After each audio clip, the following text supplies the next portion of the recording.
बता रहे हैं how to add GST in amount. GST निकालने के बड़ा ही दिक्कत कभी कभी होता है कि भाई हम जीएसटी इसमें कैसे निकालेंगे।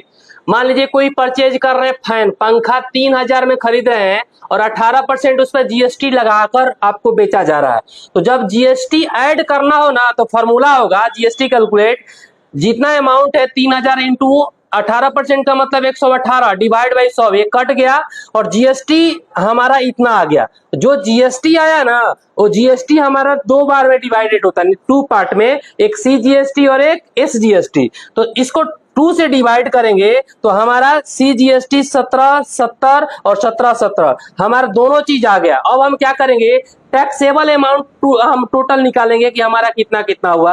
अब क्या हुआ, हमारा टैक्सेबल अमाउंट था 3000, सीजीएसटी इतना और एसजीएसटी इतना, टोटल जोड़िएगा तो नेट अमाउंट आपको इतना देना पड़ेगा। तो हम इस तरीके से जीएसटी में हम 18% ऐड करके जीएसटी बना सकते हैं। ठीक है, चलिए अब दूसरा चीज आपको बता रहा हूं।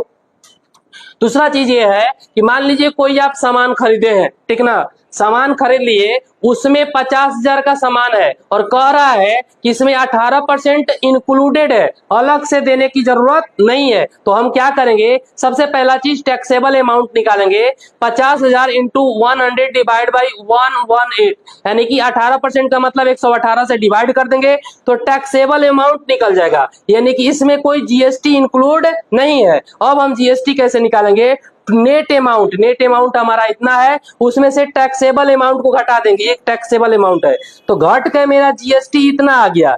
ठीक ना, जब ये आ गया इसको 2 से डिवाइड देंगे, जब 2 से डिवाइड देंगे तो सीजीएसटी इतना आ गया और एसजीएसटी इतना निकल गया। इसके बाद अब हम क्या किए, नेट अमाउंट अब निकालेंगे। तो टैक्सेबल अमाउंट, सीजीएसटी, एसजीएसटी और अब उसके बाद सब जोड़ेंगे तो टैक्सेबल अमाउंट मेरा इतना था 42,372, सीजीएसटी मेरा इतना आया, एसजीएसटी तीनों को जोड़ दिए तो टोटल अमाउंट मेरा कितना आ गया 50,000। देखिए 50,000 निकल गया। तो हम ये नहीं बताए कि पहला चीज की अगर आपके पास, हमने बताया कि अगर आपके पास अमाउंट है और उस अमाउंट में 18% ऐड करना चाहते हैं तो इस मेथड से बनाइएगा। और जब आप कोई अमाउंट दिया हुआ है और इसमें इंक्लूडेड 18% है तो आप इस मेथड से बनाएंगे। चलिए, तो जीएसटी के बारे में मैंने बता दिया। थैंक यू, बहुत ही अच्छा।